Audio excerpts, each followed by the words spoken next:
are trying to call is currently not reachable.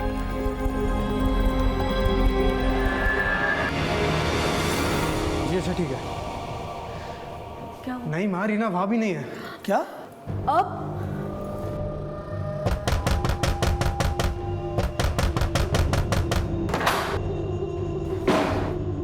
Reena? अरे रीना! क्या हुआ इसे? अरे किसने किया ये सब? अरे कुछ बताओगे तुम? सर मैं काम से वापस लौट रहा था तो रीना मुझे इस हालत में मिली।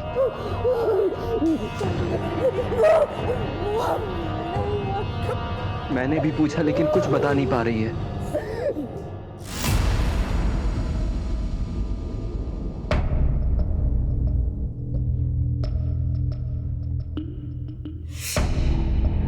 ये जो कुछ भी हुआ है इसकी खबर किसी को नहीं होनी चाहिए। मैं अगले हफ्ते रीना की शादी करवा दूंगा। बदनामी की ये कहानी इस चार दीवारी के अंदर ही रहनी चाहिए।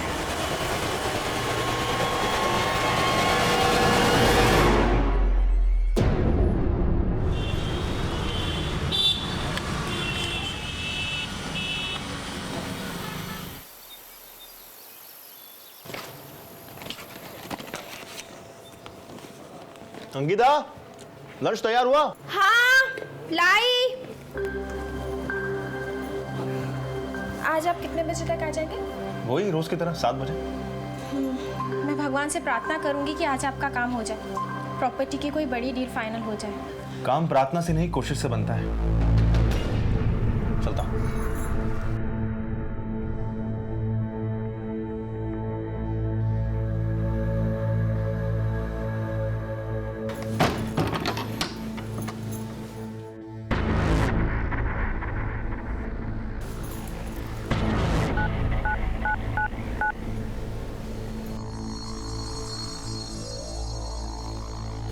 वो चले गए हैं, आ जाओ।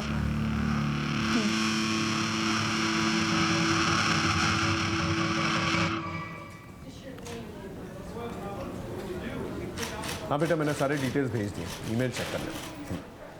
सर। हाँ मनीष। सर ये आनंद सिन्हा है, ये अपनी पत्नी की मिसिंग रिपोर्ट लिखाने आए। बैठिए। सर रीना नाम है इसका। सर आज सुबह घर से निकली थी सेक्टर 29 के मार्केट से सामान लाने के लिए। जब काफ़ी देर तक नहीं लौटी और मैंने कई बार कॉल किया तो उसका फ़ोन स्विच ऑफ आ रहा है। दोस्तों और परिवार वालों से पूछताछ की? सर हमारा कोई दोस्त है ही नहीं। क्या मतलब? कहाँ से हैं? कटवाल गाँव। सर रीना का अतीत बड़ा ही अशांत रहा है। कुछ साल पहले रीना के परिवार में आपसी दुश्मनी के कारण रीना का रेप हुआ था। रीना के चचेरे भाई जग्गू ने किया था उसके साथ ये दुष्कर्म। इस हादसे के बाद रीना अपने पिता अमृतपाल के लिए अपमान का दाग बन चुकी थी। मैं अगले हफ्ते रीना की शादी करवा दूंगा।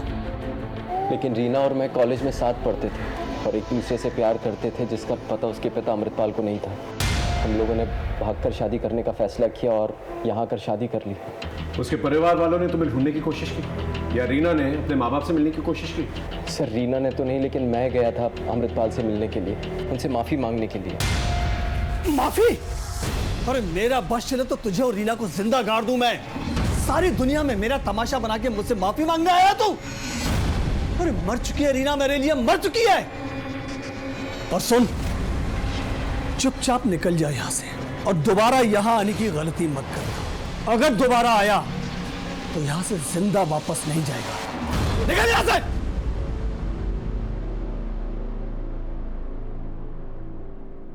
तुम्हारी फैमिली का क्या? उनसे मेलजोल है? सर इस हादसे के पहले ही मेरी माँ रीना को पसंद नहीं करती थी। क्यों? दरअसल रीना को बैडमिंटन खेलने का शौक था। मेरा मैच मिस कर दिया तुमने। सॉरी, अगला मैच पक्का देखूंगा, प्रॉमिस।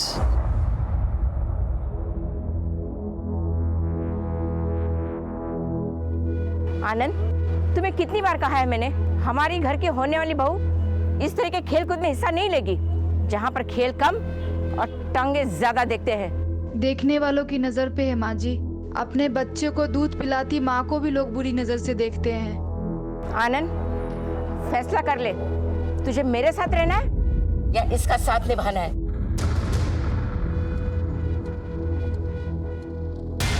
इनसे रीना का मोबाइल नंबर लेके लास्ट लोकेशन ट्रेस करो और मोबाइल की डिटेल्स भी निकालो। जी। आप चिंता मत कीजिए, हम इंक्वायरी शुरू करते हैं। Thank you sir.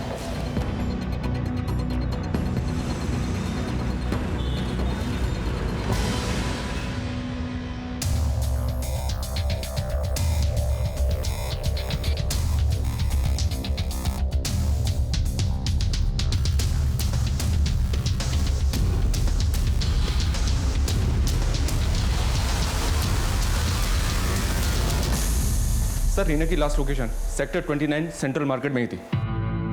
वहां लोगों से इंक्वायरी की लेकिन किसी ने भी रीना को पहचाना नहीं। कोई सीसीटीवी फुटेज? नहीं सर, लगता है जैसे हवा में गायब हो गई।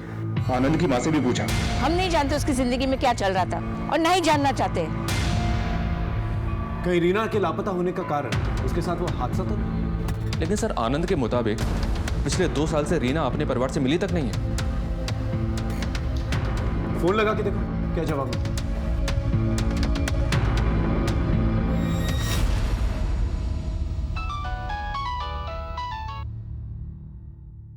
हेलो, रीना के पिता अमृतपाल बोल रहे हैं। रॉन्ग नंबर, और दोबारा फोन मत करना। हेलो, फोन कर दिया सर, दोबारा ट्राई करता हूँ।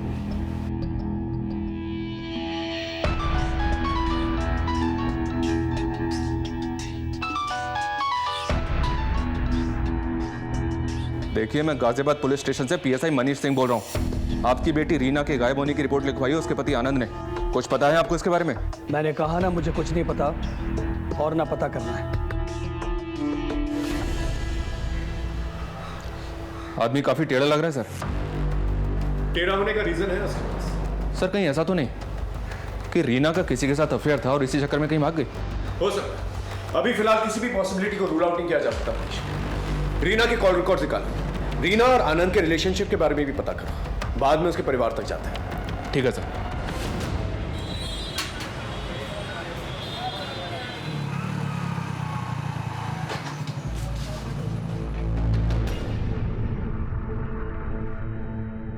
गीता कहाँ चली गई?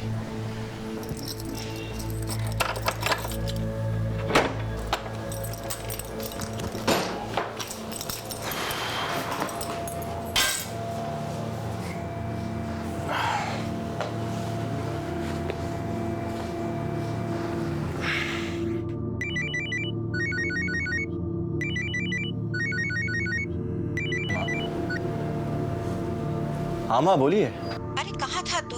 कब से फोन लगा रही हूँ तेरा। अंकिता कहाँ है? 2 घंटे हो गए, फोन नहीं उठा रही। सब ठीक तो है ना बेटा? हाँ माँ सब कुछ ठीक है, वो अंकिता बाजार गई होगी। काम कैसा चल रहा है तेरा? बस ठीक चल रहा है माँ, थोड़ा समय जाएगा संभालने में। अच्छा आप ये बताइए, जो मैंने आपसे कहा था आपने उस बारे में कुछ सोचा? मेरा जवाब तुझे पता है, मेरा इरादा कोई नहीं बदल सकता।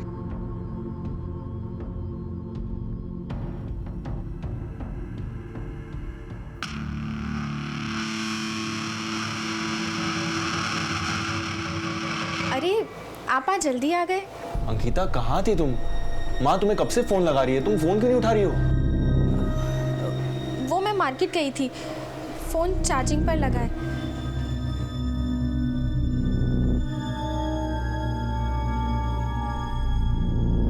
साहब आनंद और रीना यहाँ 2 साल पहले रहने आए थे। वैसे तो दोनों खुशहाल ही रहते थे, लेकिन बच्चे के पैदा होने के बाद दोनों लड़ने झगड़ने लगे थे। चुप, एकदम चुप, बहुत जुबान चलने लगी है तेरी। साहब आनंद रात को बीवी से झगड़ा करके जाता था और सुबह में नशे की हालत में आता था। पैसों का भी प्रॉब्लम चल रहा था।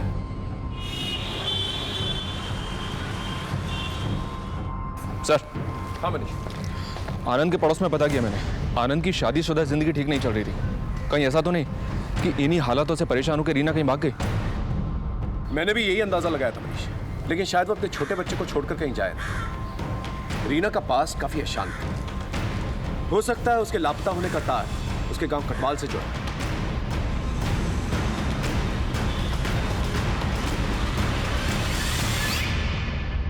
रीना का घर यही है? जी पापा, पुलिस आई है। पूछो उनसे क्या काम है।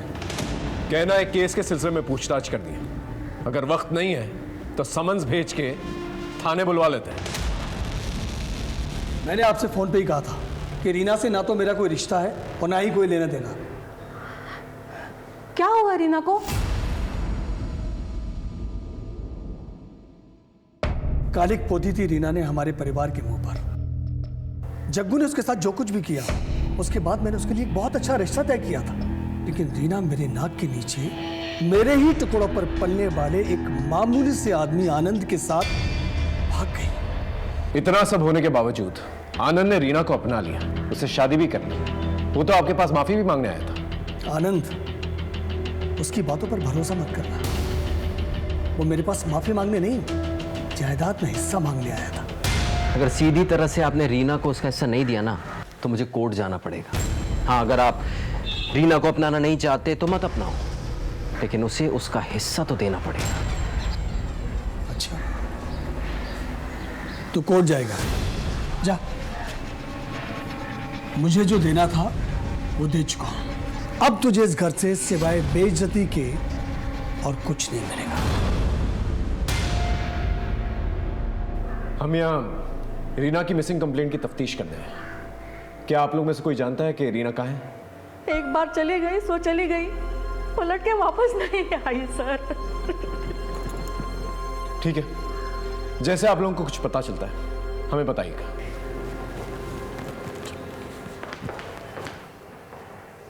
कहीं आपने जग्गू की तरह रीना को भी? इस आनंद ने हमसे झूठ कहा। मैं गया था अमृतपाल से मिलने के लिए, उनसे माफी मांगने के लिए। अगर इनकी बात माने तो ये मामला कुछ और ही है सर। हो सकता है कि आनंद ने ही रीना के साथ कुछ कर दिया हो सकता है। तुम इस आनंद से दोबारा पूछताछ करो, तब तक मैं इनकी फैमिली हिस्ट्री समझने की कोशिश करूँ। Okay sir. सर, वो अमृतपाल झूठ बोल रहा है। सर, आप तो मिले होंगे ना उनसे, जान ही गए होंगे कैसे लोग हैं वो। सर, वो अमृतपाल जमाने जोड़ने के अलावा कुछ नहीं जानता। तहसील में रहकर उल्टे सीधे तरीकों से कितने लोगों की जमीन जायदाद हड़पी है उसने, यहाँ तक कि अपने भाई तक को नहीं छोड़ा। और सर, आपको मुझ पे भरोसा नहीं है ना, तो आप गांव जाकर उनकी फैमिली से पूछ सकते हैं।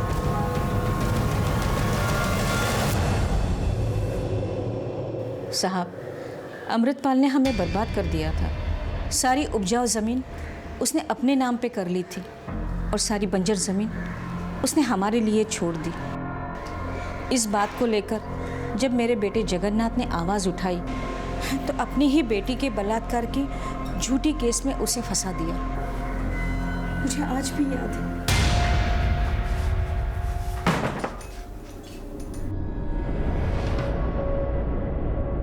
जग्गू, तू ठीक तो है? माँ, वो मेरे पीछे पड़े माँ, वो मुझे मार देंगे। मैं बस तुझसे मिलने आया था। तुझे पता है ना माँ, मैंने रीना का बलात्कार नहीं किया था, मुझे फंसाया गया था। मैं जानती हूँ बेटा। जग्गू, मुझे जाना होगा माँ, अपना ख्याल रखना। जग्गू,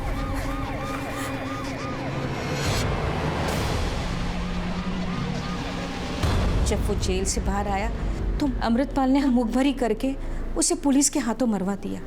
हम पुलिस वाले कानून के दायरे में ही रह के काम करते हैं, और पहले गोली आपके बेटे ने चलाई। खैर, हम इस बारे में बात नहीं कर रहे। हम आपकी भतीजी रीना, उसकी खोज कर रहे हैं। उसके बारे में कुछ पता है आपको? रीना बहुत अच्छी लड़की थी, सारे उसे बहुत पसंद करते थे। अमृतपाल के दोस्त का बेटा कपिल, वो भी उसे बहुत पसंद करता था।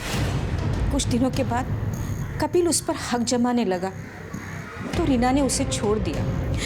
फिर भी कपिल ने उसका पीछा नहीं छोड़ा। जब रीना का बलात्कार हुआ, उसके बावजूद भी कपिल उसके साथ शादी करने के लिए तैयार था, मगर रीना वो तो आनंद के साथ भाग गई। कोई और नजदीक था रीना के? जी, मेरा बेटा सूरज, जो साहिबाबाद में अपने पत्नी के साथ रहता है। उसका काम जम जाए ना तो मैं भी चली जाऊंगी यहाँ से। आप उससे फोन करके पूछ सकती हैं कि उन दिनों क्या बातचीत हुई थी। जी साहब। The number you are trying to call is currently switched off. इसका नंबर नहीं लग रहा है साहब। मैं अपनी बहू का नंबर मिलाती हूँ। प्लीज ट्राई कीजिए। The number you are trying to call is currently switched off. इसका भी स्विच ऑफ आ रहा है। ठीक है, आप इनका फ़ोन नंबर और पता हमें दे दीजिए, और उसका पिन, उसका नंबर भी दीजिए। इन सबके नंबर ले लो, उनके कॉल रिकॉर्ड्स भी निकालो। ठीक है? देखा आपने कितनी उलझनें थी इनके रिश्तों में।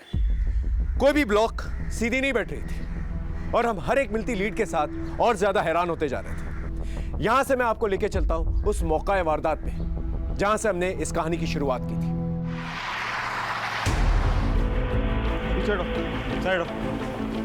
फोन किसने किया था? सर मैंने फोन किया था आपको। हाँ बोलिए। साहब मैं अपनी सहेली अंकिता से मिलने आई थी। आई तो देखी दरवाज़ा खुला पड़ा था, अंदर जाके देखी सारा सामान बिखरा पड़ा था और घर में भी कोई नहीं है सर। लेकिन सर एक बात मुझे बहुत खटकी। चलिए मैं आपको दिखाती हूँ।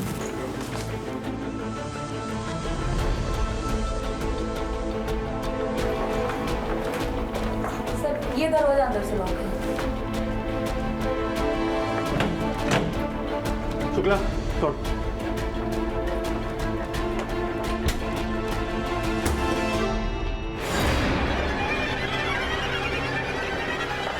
सर बाहर के दरवाजे का लॉक टूटा हुआ है। एक काम करो, घर को अच्छे से चेक करो, शायद कुछ पता चले। यहाँ और कौन कौन रहता है? सर अंकिता और उनके हस्बैंड कुछ ही महीना पहले शिफ्ट हुए सर।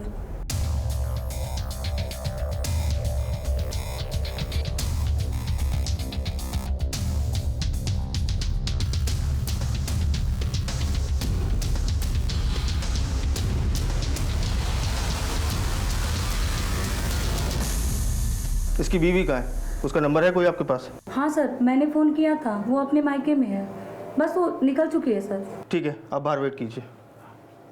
सर हाँ शुक्ला। सर घर का कैश और ज्वेलरी दोनों सेफ है। घर में ज्वेलरी और कैश सेफ है, लेकिन सामान सारा बिखरा पड़ा है, जैसे कि कुछ तलाश किया गया हो। पर क्या? शुक्ला एक काम करते हैं, मोहल्ले के लोगों से आसपास पूछताछ करते हैं, शायद कुछ क्लू मिल जाए।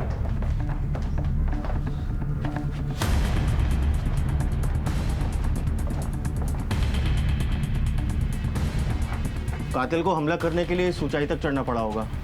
सिंह आसपास चेक करो, देखो कुछ मिलता है क्या। चेक करो।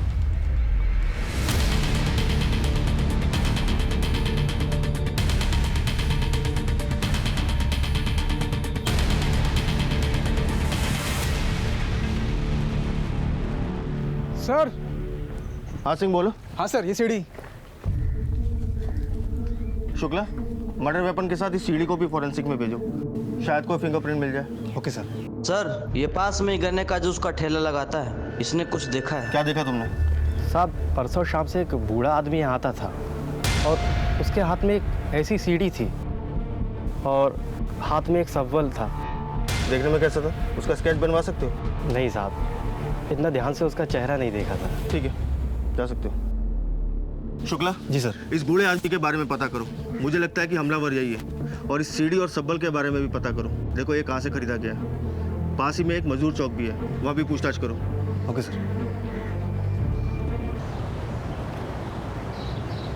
क्या है बे, हाथ पैर तो सलामत है, फिर फोन काहे नहीं उठा रहे हो? 25 लाख का कर्जा बहुत बड़ी बात है बाबू। हम जानते हैं भैया, बस 2-3 हफ्ते और दे दो, हम पूरा पैसा लौटा देंगे। अबे 2-3 हफ्ते में क्या तुम्हारी लॉटरी लगने वाली है? भैया हम कोशिश कर रहे हैं, कुछ ना कुछ बंदोबस्त हो जाएगा। आप तो जानते हैं कि कितनी परेशानी में हैं अभी हम। ठीक है, 3 हफ्ते यानी 21 दिन। अगर 22वें दिन हमारा पैसा नहीं मिला ना तो तोरी नीलामी कर देंगे, समझे? चलो रे। हाँ साहब, मेरी दुकान का ही सामान है। क्या बता सकते हो ये सामान तुम्हारी दुकान से किसने लिया? कोई बूढ़ा आदमी था क्या?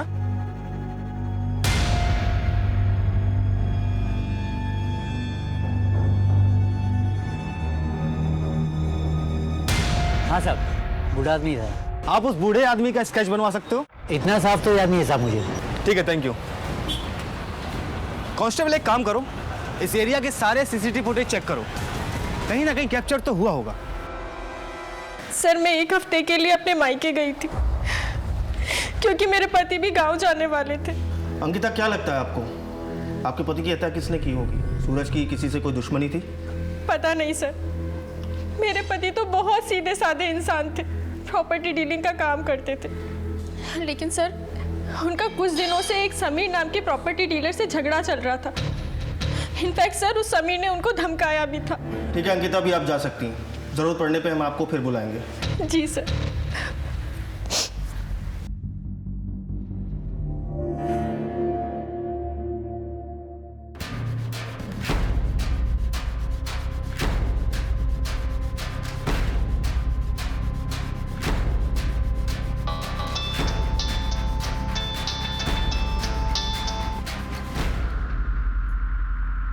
देखिए आपका काम हो जाएगा, लेकिन इसके लिए आपको मुझे पूरे 15% देना होगा। मंजूर है सर। सूरज की पोस्टमार्टम रिपोर्ट आ गई है। रिपोर्ट से मालूम चला है कि सूरज की मौत कल दिन में हुई है। सर, मर्डर वेपन पर हमें जो उंगलियों के निशान मिले थे, वही उंगलियों के निशान हमें सीढ़ी पर मिले। शुक्ला, इस इन्वेस्टिगेशन के दौरान जिन जिन लोगों से तुम पूछताछ करोगे, उन सब के फिंगरप्रिंट मुझे चाहिए। जी सर। सूरज की दुश्मनी किसी समीर नाम के प्रॉपर्टी डीलर से थी। उठा के लाओ समीर को। बताएगा? हाँ साहब, सूरज के साथ मेरा झगड़ा था। वो मेरे एरिया में अपना बिजनेस सेटअप कर रहा था, इसलिए धमकाया था मैंने उसे, लेकिन उसकी मौत में मेरा कोई हाथ नहीं है। तो 5 सितंबर को कहा था तू? जीटी रोड पर शिवा रिसोर्ट है, अपने दोस्तों के साथ पिकनिक मना रहा था। पता कर लीजिए आप। वो तो हम पता लगा ही लेंगे, लेकिन जब तक इस केस में हमें कुछ और पता नहीं चल जाता, तू यहीं रहेगा। सर। हाँ शुक्ला सर, गाजियाबाद थाने से सूरज की पूछताछ के लिए टीम आई है। गाजियाबाद पुलिस? तो ये रीना सूरज की कज़न है और 5 सितंबर से गाजियाबाद से लापता है। हम इसे ढूंढते ढूंढते यहाँ तक आ गए। पहले रीना गायब हुई, उसके बाद उसका कज़न सूरज, उसका मर्डर हो गया। मुझे लगता है ये दोनों केस आपस में जुड़े हुए हैं, लेकिन सूरज के केस में अभी तक कोई सुराग हमें नहीं मिला। हमें भी अपनी तफ्तीश में कुछ नहीं मिला। सर, हम लोग रीना और सूरज के कॉल को टैली कर रहे थे। कुछ हफ्तों से ये दोनों एक दूसरे के साथ रेगुलर टच में थे। एक बात और सर, कपिल ने भी रीना को कई सारे कॉल्स किए हैं। कपिल के फोन की लोकेशन रीना के मोहल्ले की दिख रही है। यहाँ तक कि 5 सितंबर को उसी एरिया में वो था जिस दिन रीना गायब हुई। इसका मतलब कपिल रीना पे नजर रखे हुए था और रीना कॉन्स्टेंटली टच में थी सूरज के। अब लगने लगा है ये दोनों केसेस एक दूसरे से जुड़े हुए हैं। सर, ये फुटेज। सर, ये दिल्ली जाने वाले रास्ते की सीसीटीवी फुटेज।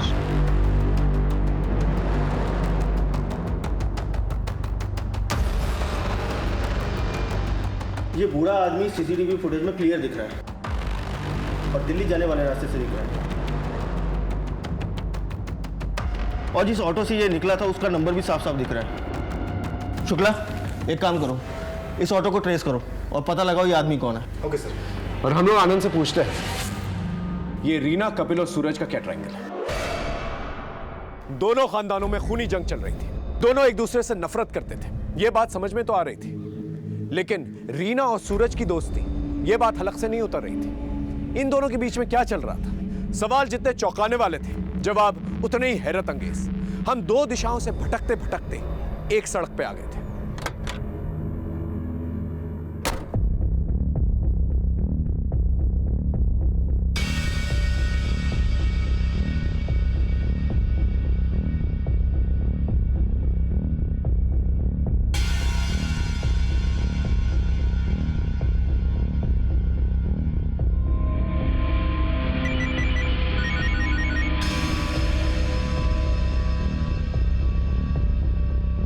हेलो, नहीं कुछ दिनों तक मेरे को भी फ़ोन मत करना। मैं खुद आकर मिलूंगा और तुम्हारा सारा हिसाब चुकता कर दूंगा।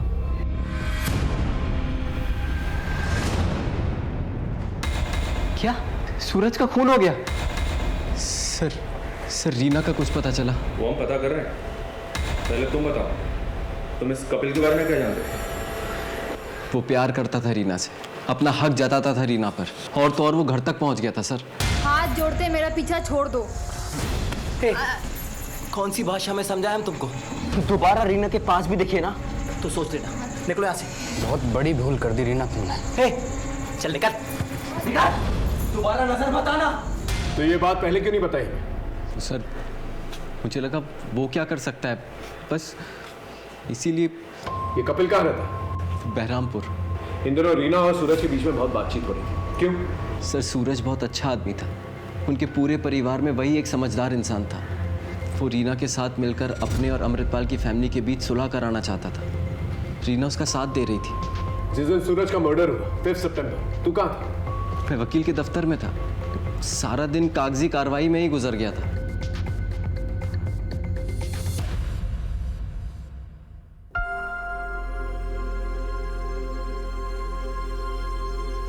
जो हुआ सो हुआ माँ, भूल जाइए। एक नए सिरे से शुरुआत कीजिए माँ। और ले देखिए, एक चाचा जी तो है हमारे, इस नफरत की लड़ाई को हम यही खत्म कर देते हैं।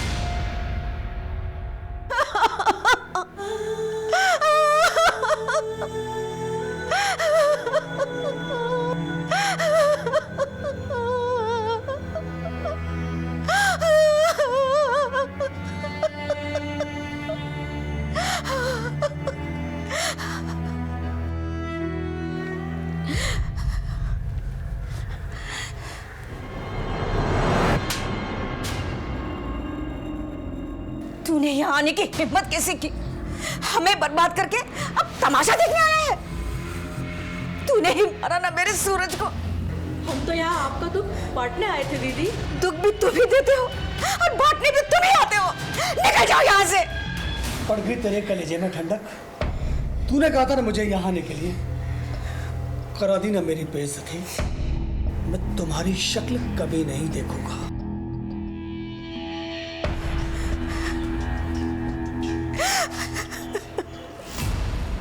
रीना ने तुझे छोड़ दिया, लेकिन तूने रीना को नहीं छोड़ा। क्यों? क्योंकि सर मैं रीना से बहुत प्यार करता था। और रीना आनंद से? नहीं सर, आनंद ने तो उसे फंसाया था। इसलिए तूने उसे किडनैप कर लिया? कहाँ है रीना? सर ये क्या कह रहे हैं आप? मैं भला उसे क्यों किडनैप करूंगा? ज्यादा भोला बनने की कोशिश मत कर, समझा? इन दिनों तू उसको फॉलो कर रहा था। बोल, क्या खेल खेल रहा है? हाँ सर, मैं गया था उसके पास, लेकिन ये कोई अपराध थोड़ी ना है। देख, मेरे सब्र का इम्तिहान मत ले, समझा? सच सच बोल। सर रीना और आनंद के झगड़े चल रहे थे, तो मुझे लगा कि शायद रीना को अपनी गलती का एहसास होगा कि उसने आनंद को क्यों चुना, और मुझे लगा कि वो मेरी ज़िंदगी में दोबारा वापस आ जाएगी, इसलिए मैं उसके आसपास रहता था। 5 सितंबर को कहाँ था तू? सर मैं अपने गांव हिसार गया हुआ था, और वहाँ से आया तो मुझे पता चला कि रीना गायब है। तेरी हर एक बात को चेक करेंगे, जरा सा भी छूट निकला ना तो देख लेना। शहर छोड़ के मत जाना कहीं। अब जा। हम हर एक लीड को फॉलो कर रहे थे, सबसे पूछताछ कर रहे थे, दोनों केसेस को जोड़कर देख रहे थे, यहां की संभावना वहां, वहां के लिंक को यहां, लेकिन कुछ भी हाथ में नहीं आ रहा था। फिर एक ऐसा मोड़ आया जिसने हमारी परेशानी और भी ज्यादा बढ़ा दी।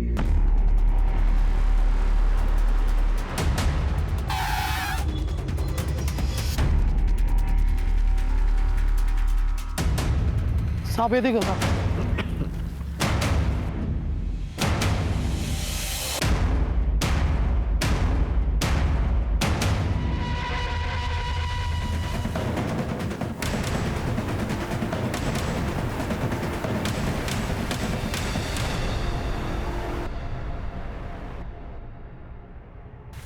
सर, रीना को मारने का किसी के पास क्या कारण हो सकता है? कारण तो है मनीष। अमृतपाल के पास रीना ने भागकर शादी की, कपिल के पास रीना उसके हाथ आते आते निकल गई, और आनंद के पास इनके बीच में झगड़े जो हो रहे थे। मुझे तो रीना के भाई सचिन पे भी शक है, क्योंकि रीना की मौत से सीधा फायदा है उसका। और इन सबसे हटकर रीना का पास्ट सबसे बड़ा कारण है। लेकिन सर कपिल के अलावा ही चेक किया हमने, वो अपने गांव हिसार में ही था।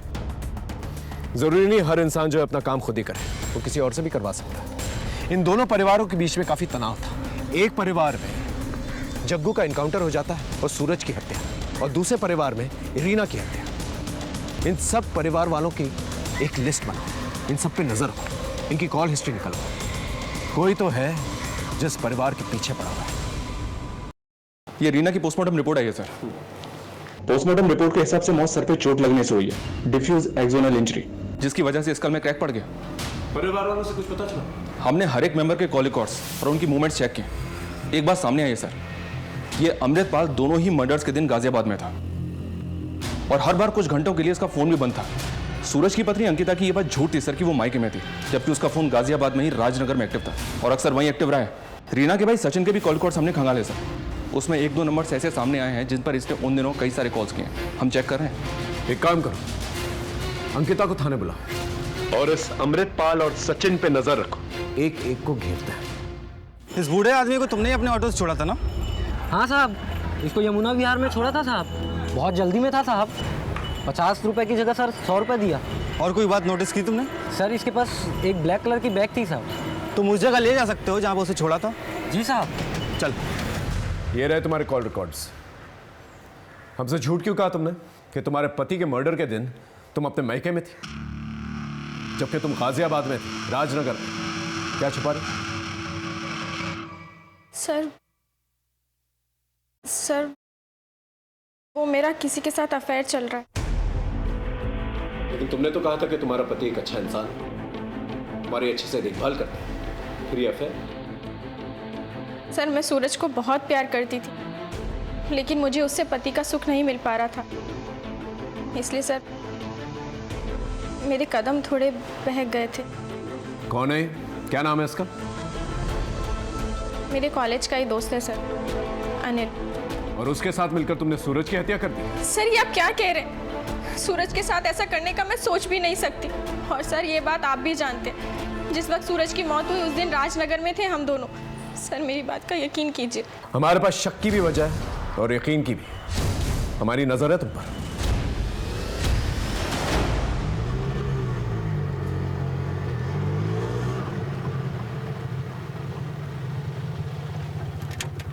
साहब यही वो जगह है, वो बुढ़ा यहाँ पे उतरा और सीधा चला गया साहब।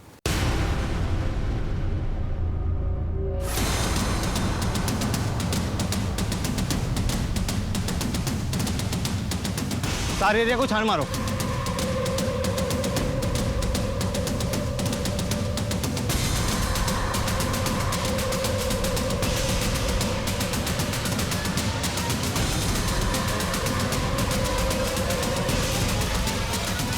सर यहाँ कुछ मिला है?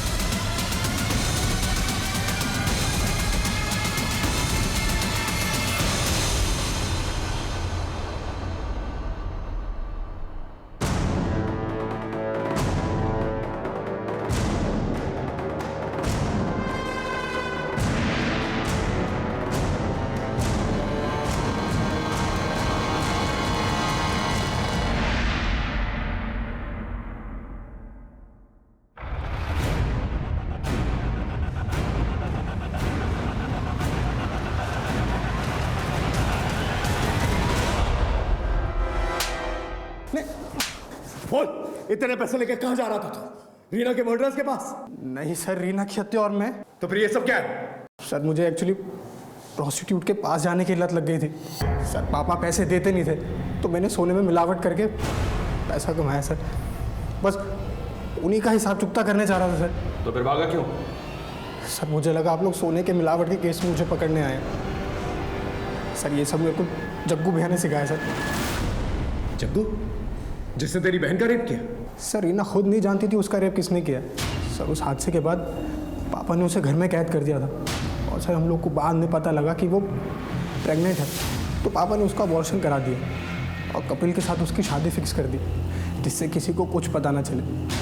कपिल शादी करने के लिए तैयार था, लेकिन तब तक रीना भाग गई थी और पुलिस को जग्गू की लोकेशन भी पापा ने दी थी, जिस मुठभेड़ में वो मारा गया।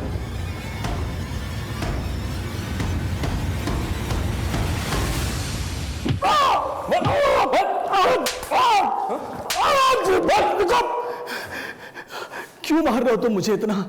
तुमको मालूम है ना कि ये गैर कानूनी है और इसके लिए मैं तुम्हें कोर्ट में घसीटूंगा। कोर्ट जाने लायक बचेगा तब ना। हटा दे। देखो देखो, बता दो, सब बता दो। शुरुआत से बता। अरे जग्गू तू। चाचा तुमने बहुत नाइंसाफी की हमारे साथ। अरे पैसे पैसे का मोहताज बना दिया हमें, लेकिन अब नहीं चलेगा तुम्हारा ये सब। शराब पी के आया क्या है? चल निकल यहाँ से, निकल।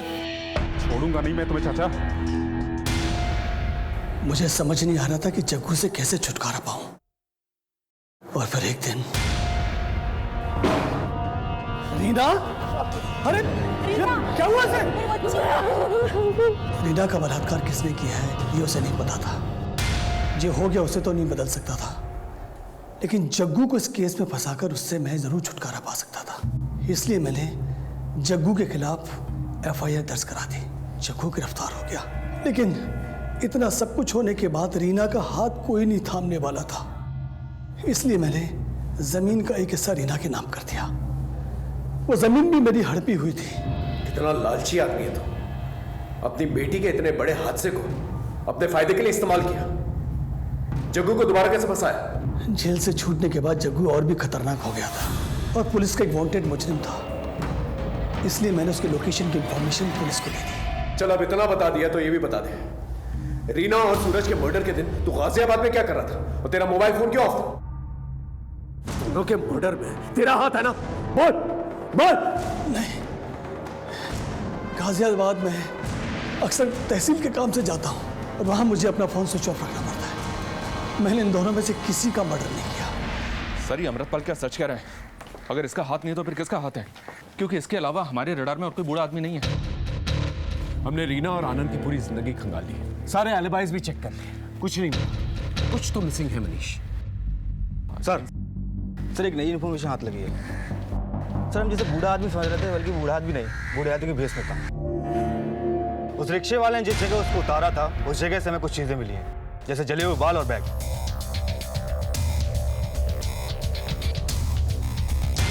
और एक बात सर, हमें इस पे जो उंगलियों के निशान मिले हैं ये वही हैं जो हमें सीढ़ी और सब्बल में मिले थे। अभी कौन हो सकता है सर? सचिन, कपिल, आनंद या कोई और? लेकिन सर इन सब के रिकॉर्ड्स, इनके अलावा हमने ऑलरेडी चेक किए, सब ठीक है। मनीष तुमने सुना अमृतपाल ने क्या कहा? कुछ स्टेटमेंट्स बड़े काम के होते हैं। एक काम कर मनीष। Okay sir.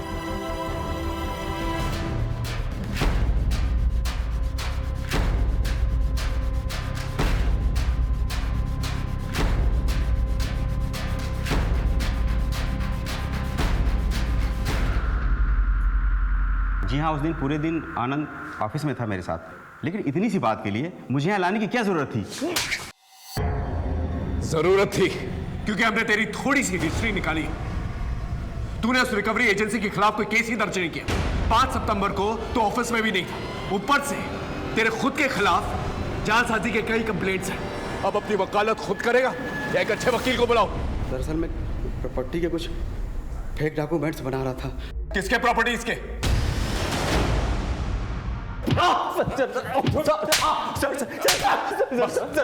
मुझे क्यों मार रहे सर? तेरे वकील ने तेरी वकालत छोड़ दी है, समझा? अपना जुर्म कबूल कर लिया। अब तेरा डीएनए और फिंगरप्रिंट सारी कसर पूरी कर देंगे। अब सच सच बता। बोल। मैं बताता हूँ, पूरी तरह से कर्ज में डूबा हुआ था। लेनदार धमका रहे थे सर, तभी मुझे पता चला कि रीना के बाप ने उसके नाम पे बहुत सारी जमीन कर रखी है, लेकिन वो रीना को दरिया दिली सूझ रही थी। आनंद उस जमीन को भूल जाओ। पापा ने धोखे से हथियाया था वो जमीन, जिसकी थी हमने वापस कर दी। किसे? सूरज को। अपने पति की मदद करने में बड़ी दिक्कत हो रही है तुमको, लेकिन अपने दुश्मनों पर लौटाने के लिए सब कुछ है तुम्हारे पास। देखो पापा ने जो गलती की है ना, उसे मैं सुधारना चाहती हूँ। मैं और सूरज मिलकर ये दुश्मनी खत्म करना चाहते हैं। और रही बात तुम्हारे कर्जे की आनंद, उसके जिम्मेदार तुम खुद हो, मैं नहीं। बहुत मुँह चलने लगा है, बहुत मुँह चलने लगा है। उसके बाद मैंने रात में चुपचाप रीना की बॉडी को एक बोरे में भर के जंगल में फेंक दिया। सूरज को क्यों मारा? सर मैं सूरज के पास गया था वो प्रॉपर्टी के पेपर वापस मांगने के लिए। अरे आनंद, तुम यहाँ? सब ठीक है ना? रीना ने अपना इरादा बदल दिया है, वो ये प्रॉपर्टी अपने बच्चे के भविष्य के लिए रखना चाहती है। मैं जरा एक बार रीना से बात कर लेता हूँ। The number you are trying to call is currently switched off. Phone switch off आ रहा है उसका। आनंद, मेरी एक बार उससे बात हो जाए, फिर मैं खुद आके तुम्हें पेपर्स दे दूंगा। मुझे पता था कि सूरज मुझे वो पेपर्स देने वाला नहीं है, इसलिए मैंने सोचा कि उसे रास्ते से ही हटा देता हूँ। फिर ये बूढ़ा आदमी बनने का नाटक क्यों किया? सर वो ज़मीन कटवाल में है, अगर उसके कागजात तहसील में जाते तो अमृतपाल को सब पता लग जाता, और वो ये ज़मीन मेरे नाम कभी नहीं होने देता। इसलिए मैंने वकील के साथ मिलकर कागजात में हेर फेर की। अमृतपाल की सूरज के परिवार से दुश्मनी है, ये सब जानते हैं, इसलिए मैंने उसके जैसा हुलिया बनाया और सूरज पर नज़र रखना शुरू कर दी। और मर्डर वाले दिन अपना मोबाइल वकील के यहाँ छोड़कर मैंने सूरज को अपने रास्ते से हटा दिया। फिर मैंने सूरज के घर जाकर उसके घर की तलाशी ली और वो डॉक्यूमेंट्स ले लिए। यमुना विहार में जाकर मैंने अपनी वेग और मेकअप का सारा सामान जला दिया। सर रीना का बलात्कार क्यों किया?